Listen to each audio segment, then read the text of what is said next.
Hello everyone, আশা করি সবাই খুব ভালো আছো আর আমি অনেকটা ভালো আছি। আজকের ভিডিওটা একদম সব দিনের থেকে অন্যরকম বলতে পারো। দিনটি আমার কাছে সত্যিই খুব স্পেশাল। আমি এই দিনটির জন্য অনেক দিন ধরেই ওয়েট করছিলাম। আগের ব্লগে তো তোমাদেরকে বলেইছি যে আমাদের বাড়ির থেকে ঠিক হয়েছে সৈকত আর আমার আশীর্বাদ। দিনটা ছিল 21শে জুন, সৈকতের বাড়ির থেকে যেদিন আশীর্বাদ ঠিক করেছিল সেদিন। তো আমি বাদে আমার বাড়িতে সবাই মোটামুটি যাওয়ার প্রস্তুতি চলছে। ঘুম থেকে সকালবেলা উঠেই ফার্স্ট যে কাজটা করেছি সেটা হচ্ছে দাদুর সাথে গিয়ে মাছটা নিয়ে এসেছি। মাছ দিতে হয় আমাদের মধ্যে আশীর্বাদে, তারপরে মিষ্টি, সব রকম মিষ্টিগুলো নিয়ে এসে রেখে তারপরে একটু যেগুলো বাকি ছিল সেগুলো গুছিয়ে দিয়েছি। বাকিটা তো জেঠি কাকি সবাইদের কাজ। এখানে অ্যাকচুয়ালি মাছকে পান খাওয়ানো আর তাকে নাকের নথ পরানো একটা প্রচেষ্টা চলছে। আর আমার বাড়ির নিয়মকানুন শেষ করে ওরা অনেকটা লেট করে সৈকতদের বাড়িতে পৌঁছেছে। কি বলো তো, জানো তো, একটা না সবকিছু সময় থাকে, একটা শুভ সময় তো থাকে, তাই না? তো সময়টা পেরিয়ে গেলে তো হবে না, সেই জন্য আমি অনেকটা তাড়া দিয়ে বাড়ির সবাইকে পাঠিয়েছি। আমি যাচ্ছি না আর আমার ভীষণ একটা টেনশন হয়। মানে আমি না বেসিক্যালি আমার সব কিছুতেই টেনশন হয়, সেটা তোমার পরীক্ষার রেজাল্টে যেরকম টেনশন হয় সেই রকম টাইপের।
আজকেই তো সব হয়েই গেল।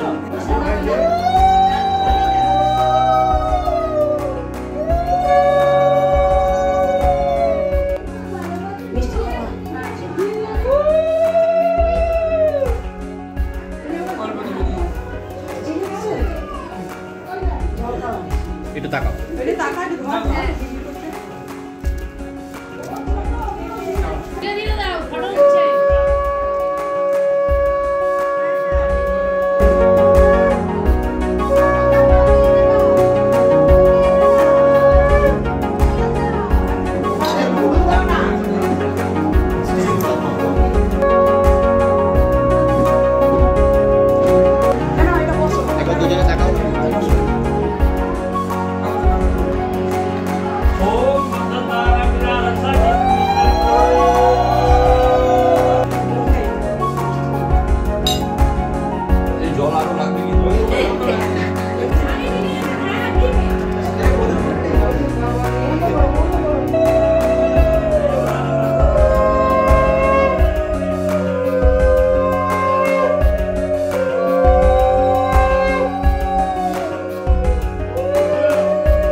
পরপর কতগুলো মানুষ আশীর্বাদ করলো, কিন্তু তাও আমার কোথাও না কোথাও গিয়ে ভিডিওটা এডিট করতে করতে মনে হচ্ছে সবটাই অসম্পূর্ণ রয়ে গেল। কারণ আমার বাবা তো এখনও অব্দি আশীর্বাদ করতে পারলো না। সত্যিটা মেনে নেব যে বাবা সবসময় আমাদের কোথাও না কোথাও থেকে আশীর্বাদ করছে। যাই হোক, এগুলো ছিল সেই তত্ত্ব যেগুলো আমি নিজের হাতে সবটা সাজিয়েছি। তো দিদি ভিডিও করেছিল মনে করে। আর সৈকতবাড়ি থেকে নিয়ম ছিল যে যা যা খাওয়ার হবে সেগুলো আগে আমি খাবো, তারপরে ওনারা সবাই খাবে। আর সৈকতবাড়িতে আজকে মেনুতে ছিল ভাত, ডাল, বেগুনি, চিংড়ি, আলু পটলের তরকারি, কাতলা মাছের কালিয়া, চাটনি, পাঁপড়, মিষ্টি, অনেক কিছু পাঠিয়েছিল, যেটা কাকিমা অধিকাংশ পাঠানো জিনিস আমি খেতে পারিনি। দুপুরবেলা একটা টেনশন কাজ করছিল। তো যাই হোক, তারপরে সবাই মিলে বাড়ি ফিরে গেছিলো। দিদি, আমি সবাই মিলে মানে গার্গি দিয়ে আমরা দিদি বাড়িতে ছিলাম। রাত্রিবেলা আমরা বাড়িতে ফিরে। ব্লগটা যদি কিছু ভালো লেগে থাকে অবশ্যই like, comment, share and subscribe করতে ভুলো না। দেখা হচ্ছে তোমাদের সাথে নেক্সট একটা পার্টে। ততক্ষণ ভালো থেকো, সবাই সুস্থ থেকো।